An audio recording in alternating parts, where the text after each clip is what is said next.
स्वामिनारायणः साक्षादक्षर पुरुषोत्तमः सर्वेभ्यः परमां शान्तिम् आनन्दं सुखमर्पयेत्। वसुदेवसुतं देवं कंसचाणूरमर्दनं देवकी परमानन्दं कृष्णं वन्दे जगद्गुरुम्। ॐ अक्षरमहं पुरुषोत्तमदासोऽस्मि।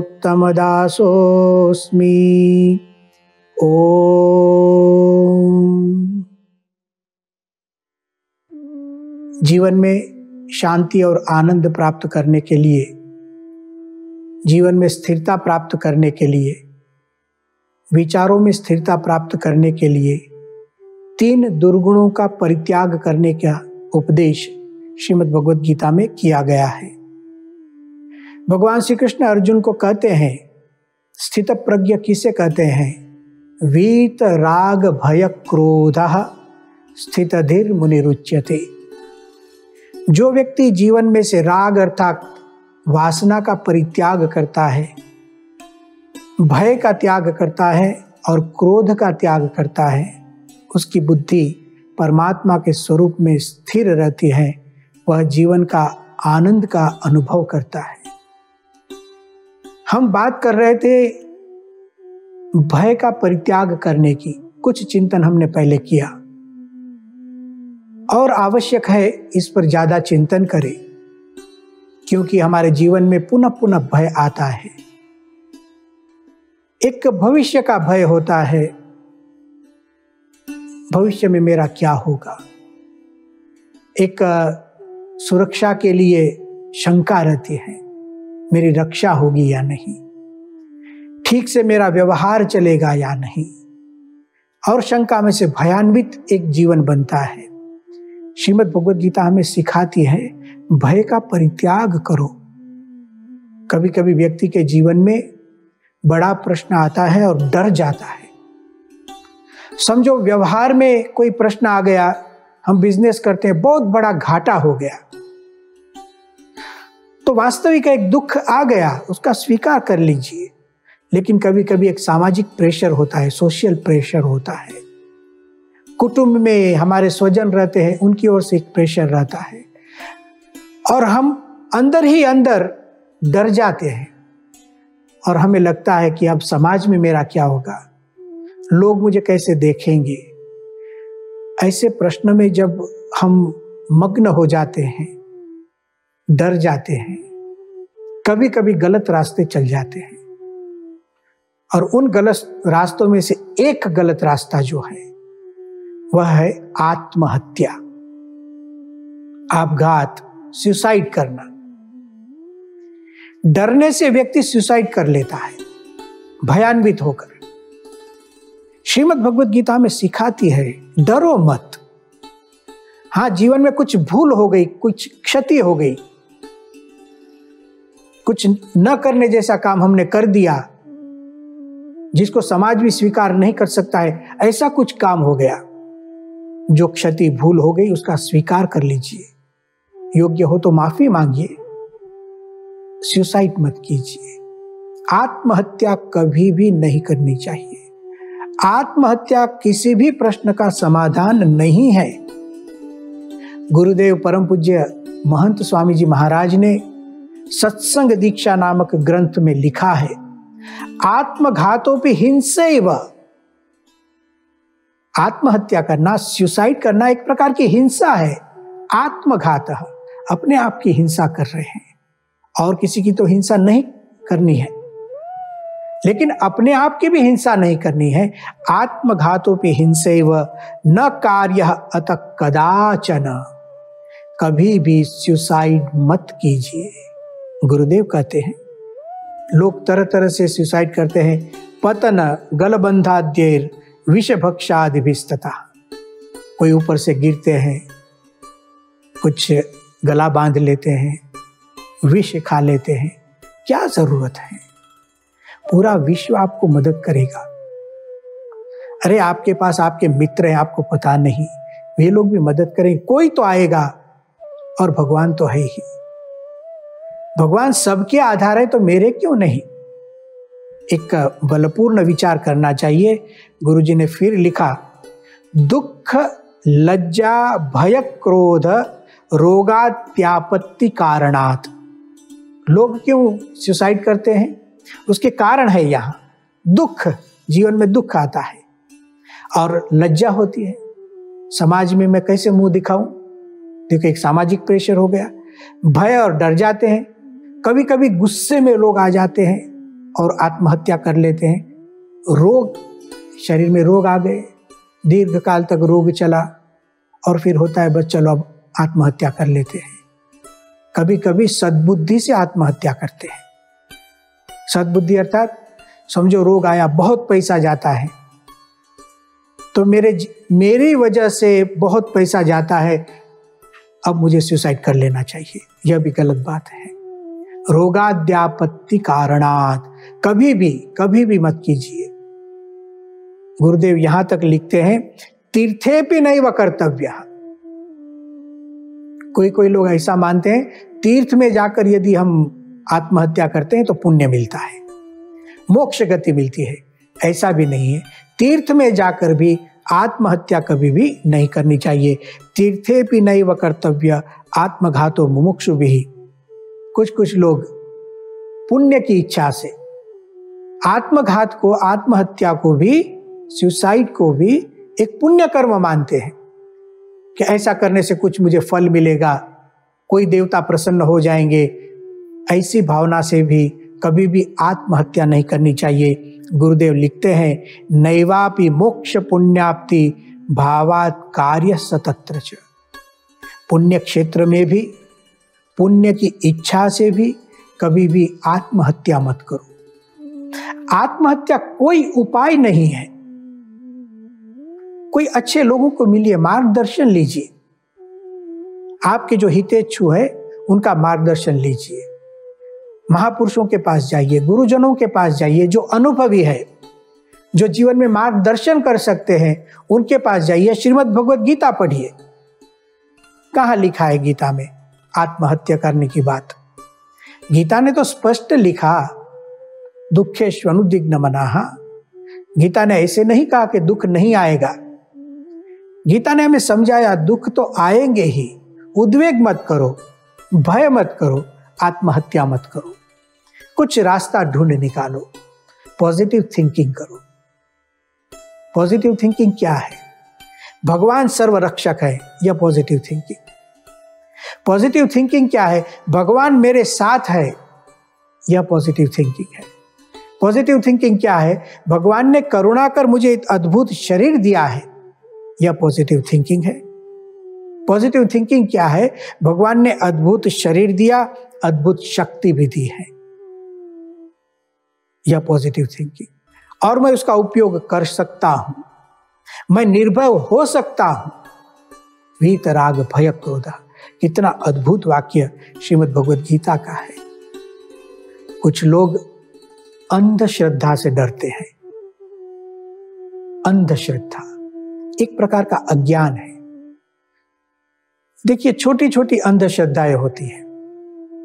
जैसे मैं आपको दिखाऊं, हम रास्ते पर जाते हैं और कोई बिल्ली आ गई बीच में,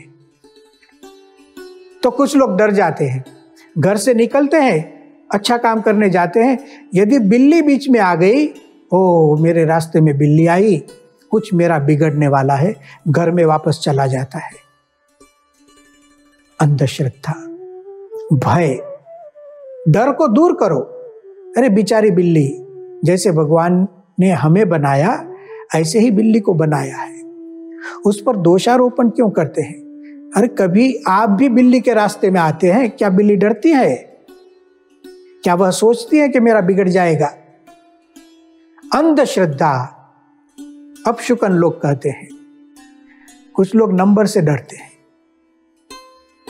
यह नंबर है तो मेरा अनिष्ट हो जाएगा, उस नंबर पर कुछ काम ही नहीं करते हैं। अंधश्रद्धा की बात। लोग भूत से डरते हैं, भूत, प्रेत, पिशाच, ऐसे शब्द सुनते तो डर लगता है। कुछ लोग डरते हैं नजर लग जाती है। नजर लगना, किसी की नजर मुझे लग गई, फिर डरते रहते हैं।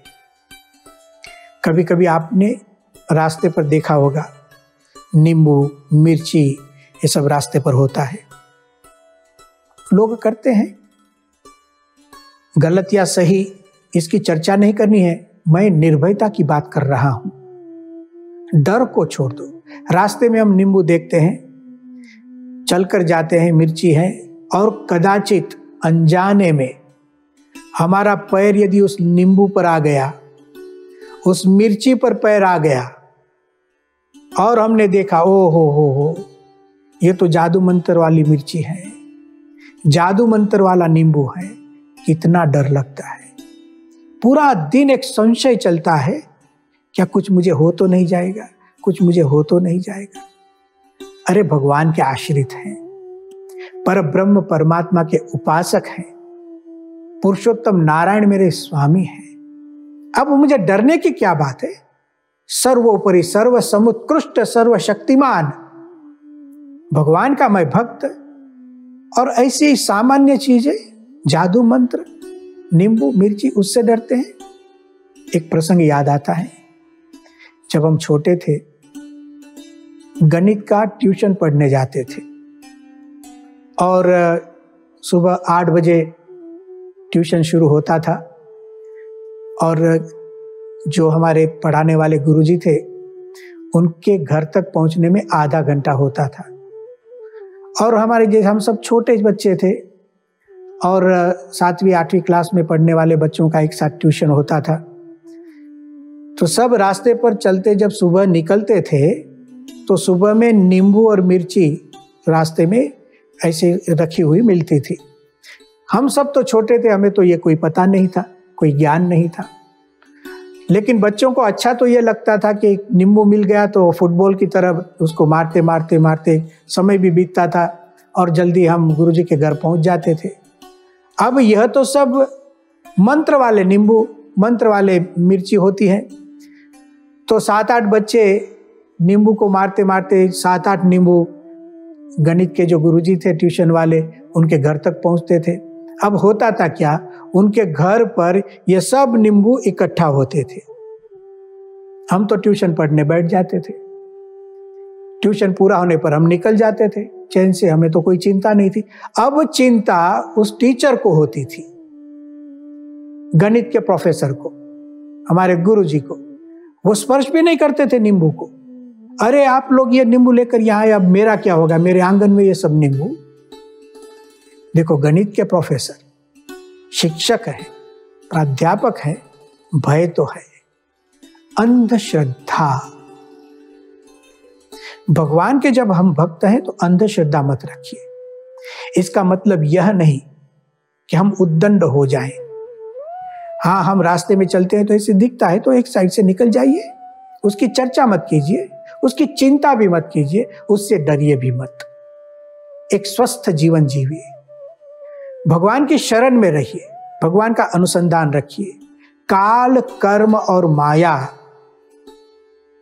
वह भगवान के नियमन से चलते हैं, और जब हम भगवान की शरण में जाते हैं तो काल, कर्म और माया तीनों में से कोई हमारा कुछ भी बिगाड़ नहीं सकता है।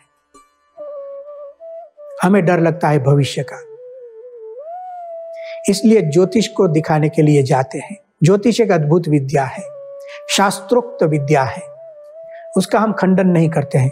लेकिन जिस तरीके से हम ज्योतिष के पास जाते हैं डर से, यह गलत तरीका है। और कभी कभी हम हाथ दिखाते हैं, देखो मेरे हाथ में देखो क्या लिखा है।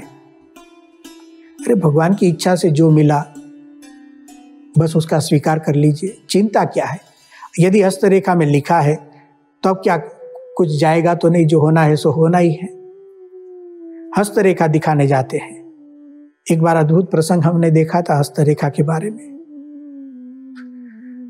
हम प्रवास कर रहे थे और एक स्वामी जी हमारे साथ थे, और ट्रेन में हम जा रहे थे और ट्रेन में बैठने की जगह नहीं थी। मुंबई में थे हम। तो जैसे ही अंदर गए तो उन स्वामी जी ने कहा देखो अभी जगह हो जाएगी। हमने कहा कैसे होगी, जगह तो है नहीं। नहीं हो जाएगी देखो। तुरंत उन्होंने क्या किया, ट्रेन में जाकर जो व्यक्ति बैठे थे उनका हाथ देखना शुरू किया। हस्तरेखा ज्ञान कहते हैं। जैसे ही हाथ देखना शुरू किया, थोड़ी देर हाथ देखा, वो जो भाई बैठे थे खड़े हो गए। स्वामी जी आप बैठिए, आप बैठिए, बस आप तो ज्योतिष पंडित हैं, हमारा हाथ देखिए। आजू बाजू जितने थे 2-3 लोग उठ गए, हमारी जगह हो गई। स्वामी जी ने हस्तरेखा देखकर कहा भविष्य।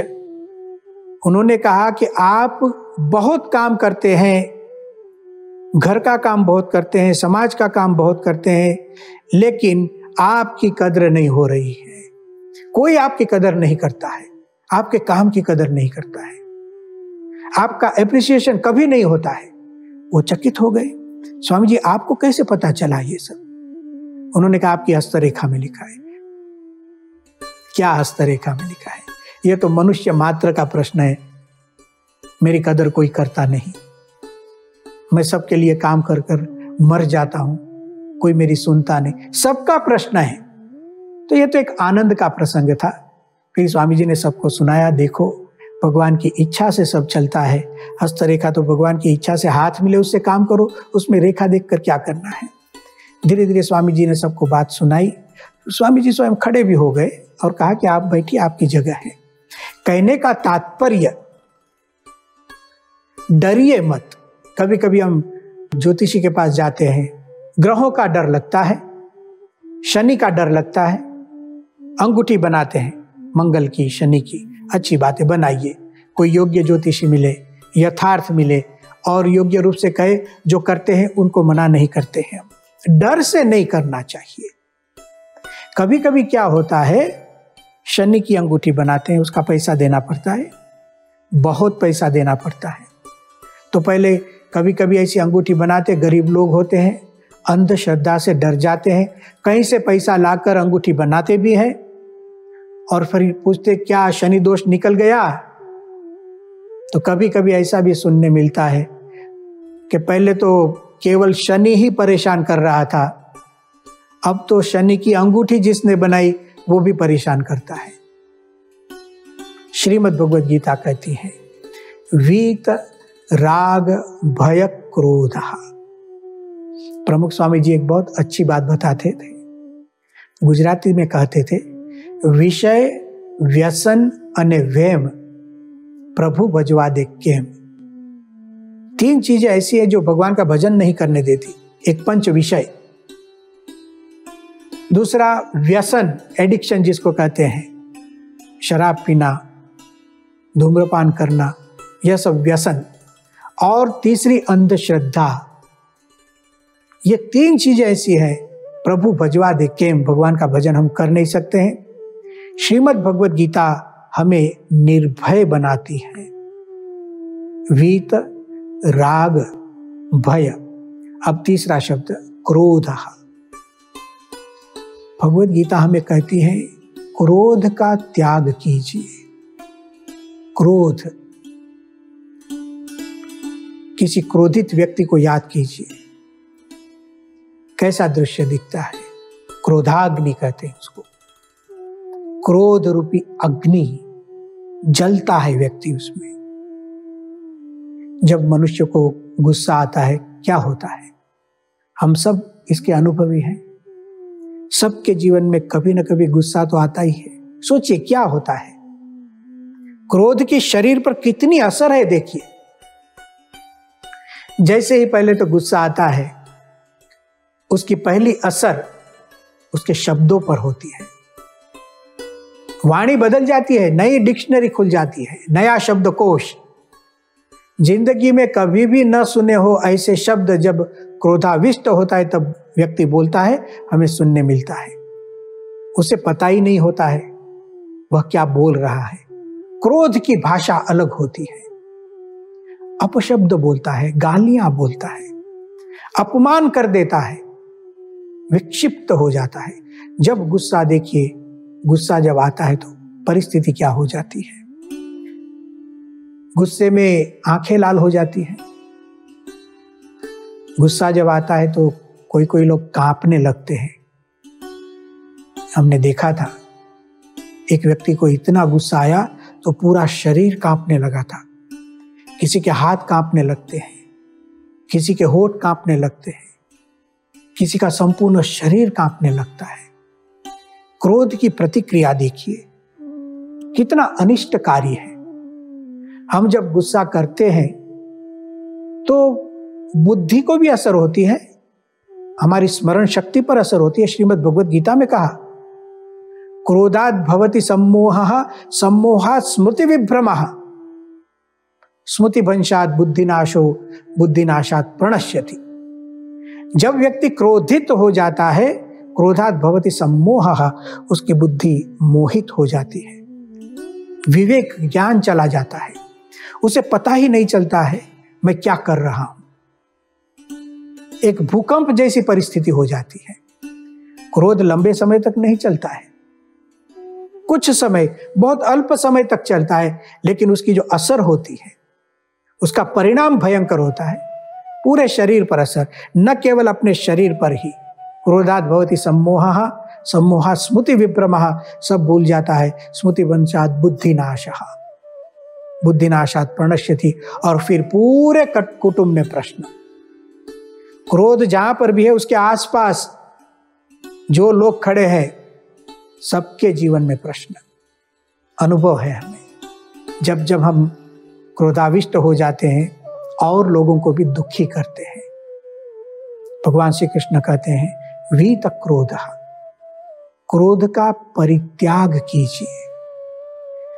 क्रोध ऐसी एक भयानक वस्तु है जो व्यक्ति से लेकर पूरे विश्व तक उसकी असर होती है।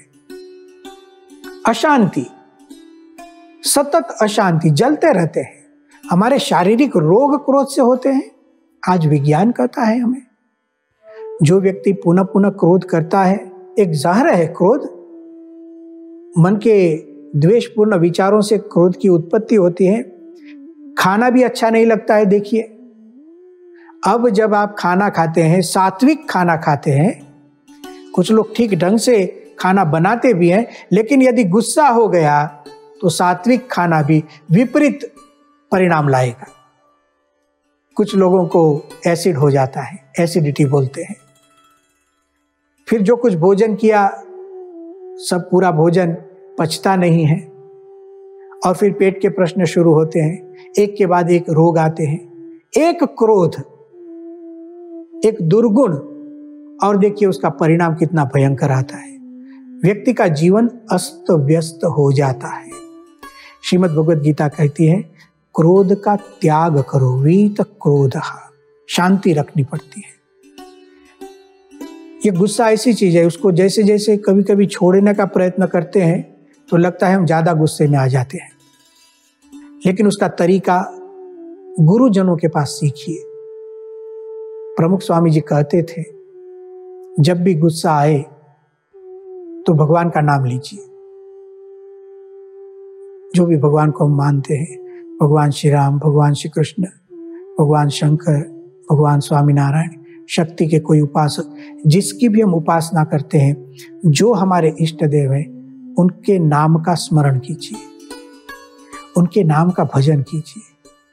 यदि मुझे गुस्सा आए तो मैं स्वामीनारायण स्वामीनारायण स्वामीनारायण बोलता हूं, अपने आप क्रोध शांत होता है, उसको चांस नहीं मिलता है। भगवान का भजन करो।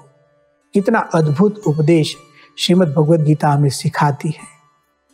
क्रोध के परिणाम का विचार करो, क्या मुझे फल मिला गुस्सा करने से, तो भी गुस्सा कम हो जाएगा। सबसे बड़ा फायदा भगवद गीता कहती है, जो क्रोध नहीं करता है स्थितधिः मुनिरुच्यते, उसकी बुद्धि स्थिर रहती है, परमात्मा के स्वरूप में स्थिर रहती है, व्यवहार में स्थिर रहती है, और जीवन सुखमय होता है। और भी बहुत बातें यहाँ बताई हैं, अगले व्याख्यान में देखेंगे। ओम शांति ही शांति ही शांति ही।